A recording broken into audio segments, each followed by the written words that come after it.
Kaplnka funguje aj vďaka vašim príspevkom. Budeme vďační za vašu podporu. Mojžiš pásol stádo svojho svokra Jitra, midianského kňaza. A raz prešiel so stádom za púšť a došiel k Božiemu vrchu Horeb.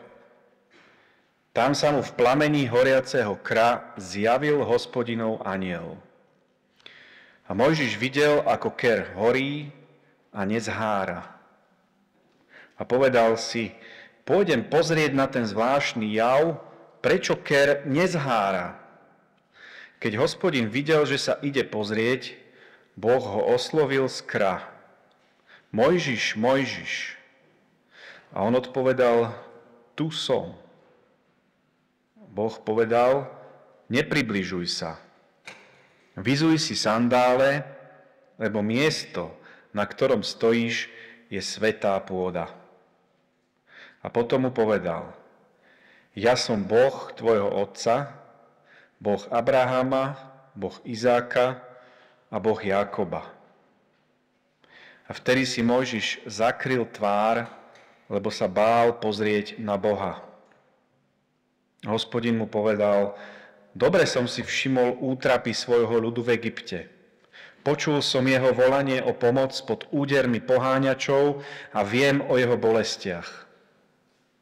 Preto som zostúpil, aby som ho vyslobodil z moci Egypta a vyviedol z tej krajiny do krajiny dobrej a rozľahlej, oplývajúcej mliekom a medom, kde bývajú Kanánčania, Chetiti, Amorejčania, Perizejci, Chiviji a Jebúzeji. Kvílenie Izraelitov došlo ku mne a videl som aj ich utrpenie i to, ako ich Egypťania utláčajú. Teraz choď, posielam ťa k faraónovi. Vyveď môj ľud Izraelitov z Egypta. Mojžiš však povedal Bohu, ktože som ja, aby som šiel k faraónovi a vyviedol Izraelitov z Egypta? Boh ho uistil, budem s tebou. A toto ti bude znamením, že som ťa ja poslal. Keď vyvedieš ľud z Egypta, budete slúžiť Bohu na tomto vrchu. Není to poprvé a doufám, že naposledy, že po dnešním homílii, jak tomu říkáte, tomu říkáme kázání, takže to nebude naposledy. A já jsem dostal určitý možnost, několik takových témat, tak Pavel mi napsal, že jedno z těch témat je určité přijetí výzvy, protože prý budete mít také volby do staršovstva, ale není to jenom o volbách do staršovstva, ale je to vůbec o přijetí nějaké výzvy. A já bych ještě předtím, než budu říkat ten text, nebo něco říkat o tom textu, který jsme četli, tak vám přečtu ještě jeden text. Myslím si, že jste ho dostali k nějakým meditaci nebo k něčemu tak. Prostě nevadí. Přečtu vám jeden text a ten je následující. Může vám být 38 let, zrovna jako mě, tedy ne mě, prosím vás, jo, ale jako tomu autorovi. A jednoho dne před vámi najednou stane veliká příležitost a vyzve vás, abyste ji podpořili nějaký zásadní princip, nějaký důležitý problém, nějaká veliká věc. A vy tu příležitost odmítnete, protože máte strach. Odmítnete ji, protože chcete dlouho žít. Máte strach, že ztratíte práci, nebo máte strach, že vás budou kritizovat, nebo máte strach, že ztratíte popularitu, nebo máte strach, že vás někdo probodne nebo zastřelí. A nebo vyhodí váš dům do povětří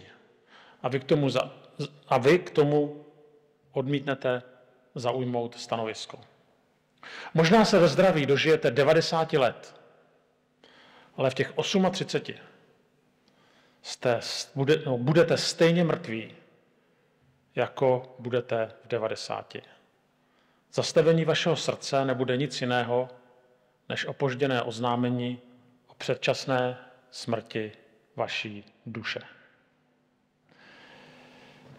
A když jsem se tady s těma slovama setkal poprvé, tak shodou okolností mi táhlo na 40, teďka už jsem o 10 let starší, ale obrovsky to ve mně vlastně rezonuje. Vždycky, když to čtu, tak vždycky znova cítím, že to nějak má obrovskou sílu.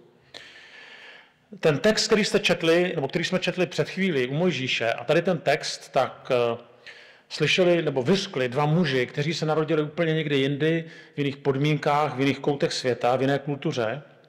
Ale to, co bylo pro ně společné, že oba dva mohli žít pohodlný život, ale najednou je zastavila jakási výzva. A ta výzva změnila život. Nejenom jim, ale i milionům dalších, které ovlivnili. Ale oni tady tu výzvu mohli odmítnout. Ale neučinili tak, protože oni přijali určitý životní úkol, kterým svěřil Pán Bůh. Ta výzva jim nesmírně zkomplikovala život, ale oni ji neodmítli. To Mojžíšovo setkání s Hospodinem v hořícím keři tak předznamenalo jeho vůdčí roli, ke které byl později povolán. Ta Lutherova slova, protože ta slova teda byly slova Martina Luthera Kinga, tak byla naopak tečkou za jeho vedením. U Mojžíše to všechno začíná. U Martina Luthera Kinga to všechno končí. Protože pár dní po té řeči, kterou jste teďka slyšeli, tak byl zastřelen. A to dílo, které ale započal, už nešlo zastavit. Byl zavražděn, ale ty ideály, s kterými přišel, to, co pronesl v té své slavné řeči I had a dream, tak ty pokračovaly dál a oslovilo to miliony dalších lidí. A oba dva ty texty mají společný jeden jmenovatel. A ten jmenovatel je reakce na výzvu. Na přijetí povolání, na boží oslovení. A tohleto oslovení na jednu stranu znamenalo jít do obrovského rizika. Do nejistoty, riskovat dokonce ztrátu života, ale na druhou stranu je otázka, jakou cenu má život, který se drží jenom v mezích jistého, který nic neriskuje, který se pro nic neobětuje a jehož cílem je konzum, jak materiální, tak duchovní. Tak se podíváme na Mojžíše. Když se Mojžíš setkal s Pánem Bohem v hořícím keři, jak on přijal to své povolání, a tady se ptá vlastně, není to úplně na první dobrou vidět, ale padnou tam vlastně dvě klíčové otázky, kolem kterých se vlastně točí váš život, můj život, celý lidský život. A to řeší každý člověk, ale i ten, který vede. Každý vedoucí. A nemusí to být jenom vedoucí nějaký korporace nebo kazatel. Každý z nás je v nějaké vůdčí roli. Matka, otec. A tak. Ale ty otázky jsou skryty ve slovech. Kdo jsem já, abych šel k faraonovi a vyvedl Izrael z Egypta. To znamená, kdo jsem já, abych byl hoden takovéhoto povolání, poslání. A jak mohu uspět? Každý člověk, který přijme nějakou výzvu, no tak vědomě nebo nevědomě přemýšlí v těchto souřadnicích. Pokud jsem schopný, no tak ten úkol zvládnu, půjdu do toho. Pokud mám vytvořené podmínky, úkol zvládnu, půjdu do toho. Pokud nejsem schopný, se na to úplně necítím, nebo ty podmínky nejsou úplně super, tak ten úkol nezvládnu. A teďka Pán Bůh, ten je zvláštně, jak odpovídá Mojžíšovi, tak mu odpoví jenom na druhou otázku. Mojžíš neslyší nic o svých schopnostech. Dostane slib, uspěje, ale ne proto, kým je, co umí, ale protože Hospodin bude s ním. To je dobrá odpověď, ale to je zároveň dost jako vágní odpověď. Navíc tam neslyšíme teda odpověď na to, kdo jsem já. A na jiných místech Bible, ale si na tuhletu otázku odpovídají mnozí jiní vedoucí. Já bych to teďka chtěl velmi stručně se na to podívat. Jaké byly odpovědi některých velikánů Bible. Izajáš, že? Když je povolán, tak řekne, jsem člověk nečistých rtu. Se to nedám. Amos, nikdy jsem nebyl prorokem. Ani prorockým žákem. Jsem pastýř. Nebo nařezávač fíků. To nedám. Tak Jeremiáš. Nemohu mluvit, jsem jenom dítě. Jinými slovy, to nedám. David v 2. Samuelově řekne, kdo jsem já. Jinými slovy, to nedám. Jonáš, když má tedy jít na to místo, kam má jít, no tak to vezme o 180 stupňů opačným směrem. Co to znamená? To nedám. Eliáš, ten to úplně vzdá. Ten tam pak někde sedí a řekne, Bože, radši mě zabij. Přeju si umřít. Mojžíš, ten potom, když se tam hádá s Hospodinem, tak řekne, panovníku, pošli si, koho chceš. Jo, tak to nedám. Když čtete tyhle ty příběhy, tady těch izraelských hrdinů, tak tam jakoby něco nehraje, protože člověk si řekne, no co je tohleto jako za hrdiny. Takhle se přece nechová jako hrdina. Hrdina řekne, to dám, to je výzva, jdu do toho. Jak si mohl Bůh vyvolit tak to nejisté osobnosti k tak velkým úkolům? Když srovnáváme třeba ty biblické hrdiny s hrdiny řeckých eposů, tak ty bibličtí hrdinové nemají to, co Řekové nazývali slovem megalopsychia. Člověk nemusí ani znát řecky, ale to slovo megalo tam slyšíte. Jo. To byly ti řečtí hrdinové. No.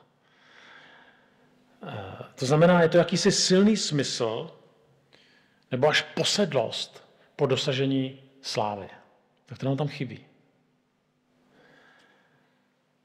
A to znamená, že mnozí vedoucí v písmu byli lidmi, kteří pochybovali o svých schopnostech, kteří se prali sami ze sebou. Možná, že kdyby dostali nějakého supervizora, tak ten by jim řekl, ale musíš trošku jako zabrat na tom svém sebevědomí. Aspoň to nedávej tak najevo. To přece dneska jako frčí, že jo. To sebevědomí. Ale oni tady pochybovali nakonec o sobě, nakonec o splnění úkolů, které jim Pán Bůh svěřil. A dokonce Mojžíš, Eliáš, Jeremiáš a Jonáš tak dosáhli takového zoufalství, že si přáli zemřít. To je síla, ne? A já teda se vám přiznám k jedné věci. Mně jsou tyhle ty lidi velmi blízký. Já jsem ještě to Husákovo dítě, jo, kdy prostě nikde na sebe neupozorňuji a hlavně to prostě nepozbuzovat. To bych mohl Davídek spichnout. Takže člověk vyrůstal v takovémhle jako chvíle situaci. Ale zpátky do Bible. Prostě tady vidíme, že Bůh si navzdory jejich někdy nechuti, jejich zoufalství, jejich bolestem, jejich strachu, tak je prostě povolá. A oni tu službu často konali bez jakéhokoliv hrdinského patosu. A to vědomí té nedokonalosti, těch omezení je nevedlo k rezignaci. I když někdy k tomu neměli daleko. Možná je tam i takový ozvěna těch Pavlových slov, že jak je to, když jsem silný, tak jsem slabý. Nebo když jsem slabý, tak jsem silný. Když jsem slab, jsem silný. Tak. Ale teďka se vrátíme k Mojžíšovi. A to je jeho otázce. Kdo jsem já? Tak Bůh mlčí. Ale zároveň my jsme přece jenom trošku schopni si na to odpovědět. Protože něco o Mojžíšovi víme a to jeho CVčko, ten jeho životopis není úplně špatný. Není úplně špatný. Tak co o ně víme? Kdo byl Mojžíš? Kde vyrůstal? Co uměl? Čeho dosáhl? To jsou takové věci, které se píší do CV, ne? No, a vím, že teďka už to dělá umělá inteligence, ale kdysi, když se to ještě dělalo, když jsme to psali my. Tak co teda? Kdo byl Mojžíš? No, tak byl egyptským princem adoptovaným faraonovou dcerou. To není špatné. Potom, protože byl vychováván na egyptském dvoře, tak měl náležitou výchovu. Nebyl to nějaký, my říkáme v Čechách, vidlák. Potom, co ještě? Mluvil jazykem Egypta, určitě. Myslím, že jeho přízvuk byl lepší egyptština než hebrejština, protože byl obklopen prostě Egypťany. Když maminka byla na blízku, víte, jak se tam dostala, že jo? Ale stejně, prostě perfektně mluvil egyptsky. Určitě se jako Egypťan choval a určitě jako Egypťan vypadal. A jako Egypťana ho taky vnímalo jeho okolí. To víme proto, že když zachránili Jitrovi dcery, tak co oni řeknou? Nějaký Egypťan nás zachránil. No, takže i tak, jako vnímalo okolí, skutečně jako Egypťan, jako egyptského prince. A navíc jméno, které určuje v Bibli identitu, to znamená odpověď na otázku, kdo jsem, ta je dost důležitá, tak nedostal od svých židovských rodičů, ale dostal to od faraonovy dcery. To ID, dneska bychom řekli, občanku, tak měl od faraonovy dcery. Takže dobrý CV. Ten jeho život se potom zamotal, to znáte možná, Mojžíš pak musí prchnout z Egypta, uteče, usadí se v midiánské zemi, tam si vezme dceru midiánského kněze, má s ní děti a může spokojeně žít až do smrti. A je daleko jak od Izraelitů, tak je daleko od Egypťanů.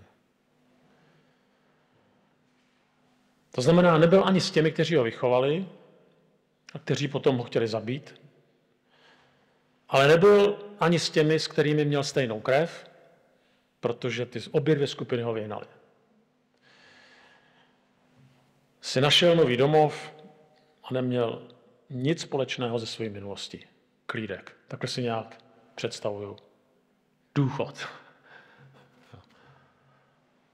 Jo, prostě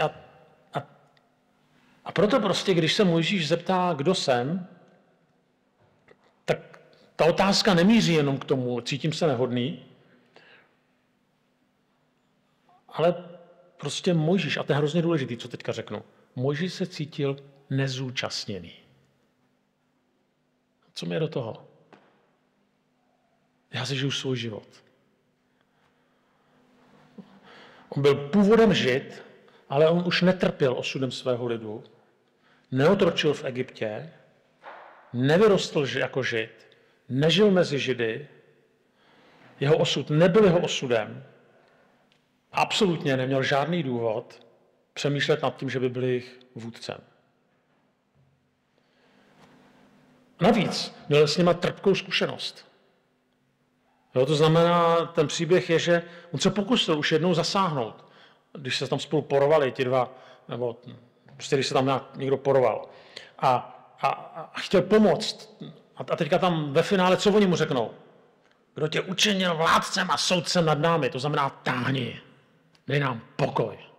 Tak jak reaguje normální člověk? Tak mi vlezte na záda. A tady ta Mojžíšova, tady ta zkušenost určitě nepozbudila k tomu, aby těmhletěm lidem potom jako velel, nebo aby byli v jejich čele. Byl nezúčastněný. Neměl absolutně důvod vzít na sebe břemeno, které si měli nést oni sami. Slyší, hele, nemáš mandát, abys nás vedl.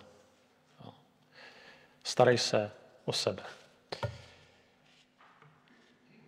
To znamená, že kdyby Mojžíš nezasáhl, tak si mohl žít buď to jako princ egyptský, a dokonce mohl prostě jet na té kariéře někde na egyptském dvoře, v luxusu, v pohodě.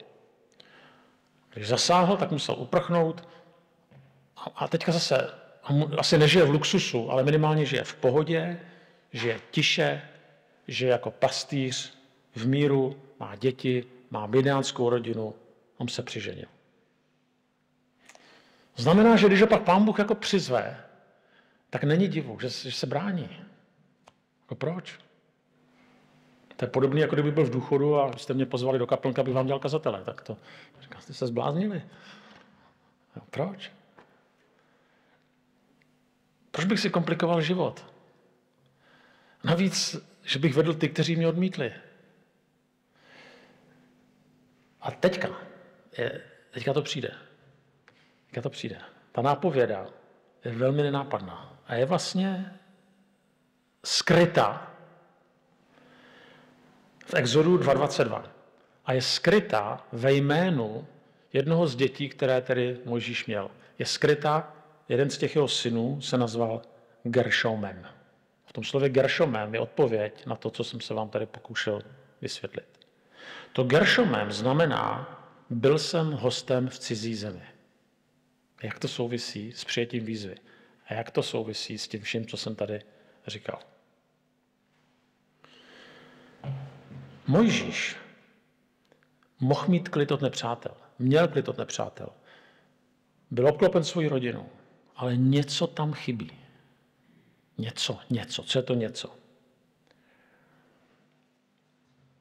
Ještě vám to, ještě druhý vodítko je Exodus 2.11. Tam čteme, že když Mojžíš dospěl, vyšel ke svým bratřím a viděl jejich robotu. Je to v tom slovo ke svým bratřím. Mojžíš nešel k nějakému lidu, ale ke svým bratřím. Nešel k nějakým otrokům, ale ke svým bratřím. Tady ten lid nebyl nějaký lid, ale byl to jeho lid. Byli to jeho bratři. Vypadal jako Egypťan, mluvil jako Egypťan, byl vychováván jako Egypťan, ale někde hluboko vevnitř věděl, že není Egypťan. A najednou prostě pozná, když vidí utrpení svých bratří, že najednou nemůže zůstat stát někde vedle. On se s nima stotožňuje a někde hluboko uvnitř jeho srdce mu prozradí, že já jsem jedním z nich. A stejně vlastně to je s tím synem. Byl jsem hostem v cizí zemi. Proč mu dává takovéto divné jméno? Protože on ví, že ta země není jeho. Že ta skutečná země je tam, kde jsou jeho bratři. Proto Geršome. I když se tady cítím dobře, nic mi tady nechybí, nehrozí mi žádné nebezpečí, tak jsem v cizí zemi. Někde v srdci cítím, navzdory tomu, že se mám dobře a že všechny okolnosti ukazují, že je to v pohodě, že jsem tady hostem. Rozumíte? Tam jsou ty bratři. Ne tady v té zemi. A najednou, když vidíme tyhle ty souvislosti, je to cizí země, jsou to moji bratři, tak najednou ta otázka, kdo jsem, dostává nový rozměr. Mojžíš se takhle zeptal, ale tu odpověď znal uvnitř. Nebyl to Mojžíš Egypťan. Nebyl to Mojžíš Midiánský. Když se mu narodilo dítě, když viděl, že jeho lid trpí, tak se stává Mojžíšem Židem. Najednou se stane strašně důležitá věc. Najednou nemůže zůstat stát o pozadí. Najednou nemůže zůstat stát opodál. Sice o sobě bude pochybovat, sice se bude dohadovat i s Pánem Bohem. Bude se ptát, kdo jsem, ale hluboko v srdci najednou ví, kdo jsem. A proto nemůžu zůstat stát opodál. Nemůžu tu výzvu nepřijmout. Kdybych to přidal to, co říká Luther, můžu, ale umře mi srdce. A budu žít a už vlastně nežiju. Mnoho let po Mojžíšovi přichází ještě jeden Mojžíš. Je to Mojžíš nikoliv z kultury Egypta, ale z kultury nebe.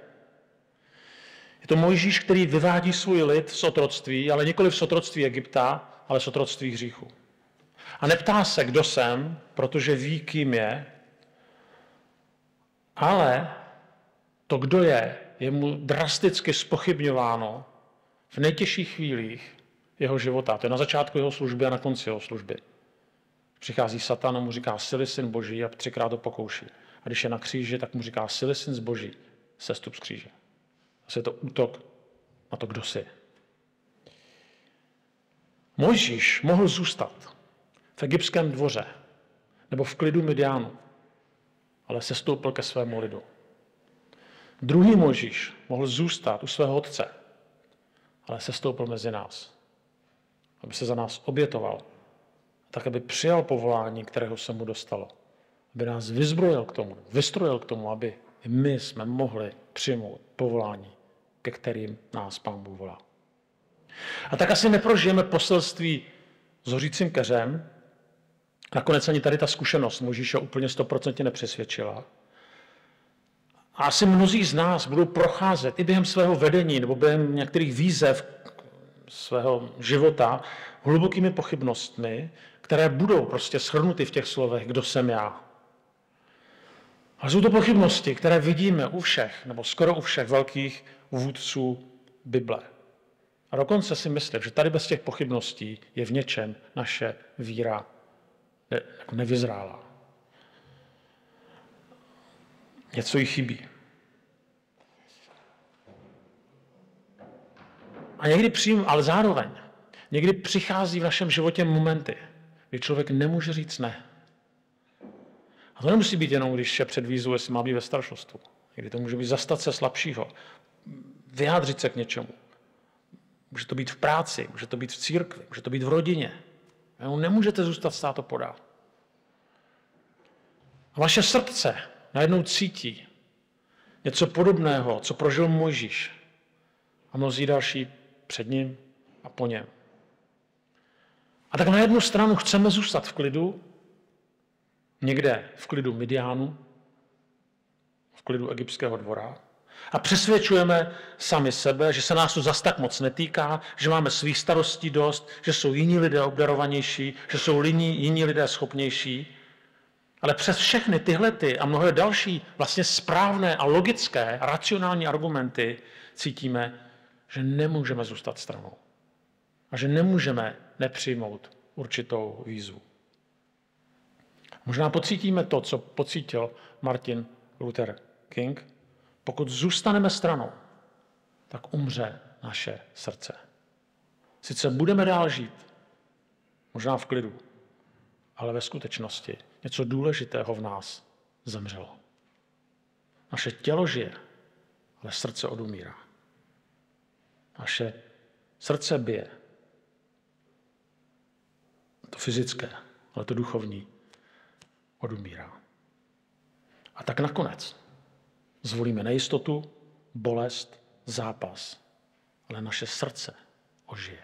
A o to přece běží. A nakonec zjistíme, že odpověď na to, kdo jsem, nenajdeme v tom, na čem staví tuhleto odpověď svět kolem nás, tedy na schopnostech, vlivu, dovednostech, ale především na jistotě, že jdeme tam, kam nás volá Pán Bůh a že jsme Boží děti. A zároveň stále to klíčové pro naše vedení, pro přijetí výzvy, bude to, co slyšel Mojžíš. Já budu s tebou. Jak to bude přesně vypadat, se dožvíš, až do toho půjdeš. Pak uvidíš. A proto nakonec zvolíme nejistotu a výzvu přijmeme. A jednou se otočíme. Podíváme se zpátky a na našem pomyslném těle bude spousta jezev. Možná budeme kulhat. A možná tam budou nějaká nevratná zranění. Ale řekneme si, kdybych se měl znova rozhodnout, tak bych do toho šel znova. Mnozí kolem vás vám nebudou rozumět, ale vy řeknete, šel bych do toho znova. Protože jsem poznal Pána Boha tak, jak bych ho nikdy nepoznal. Proto to za to stálo. I těch pár jizev, které to přineslo. Tak bych vám přál, abyste přijali nějakou výzvu, jestli nějaká před vámi je, aby jsme se toho nebáli, ale aby nás strach nepřekonal a hlavně, aby jsme nenechali odumřít svoje srdce. Ať vám v tom Pán Bůh žehná a vede vás. Amen.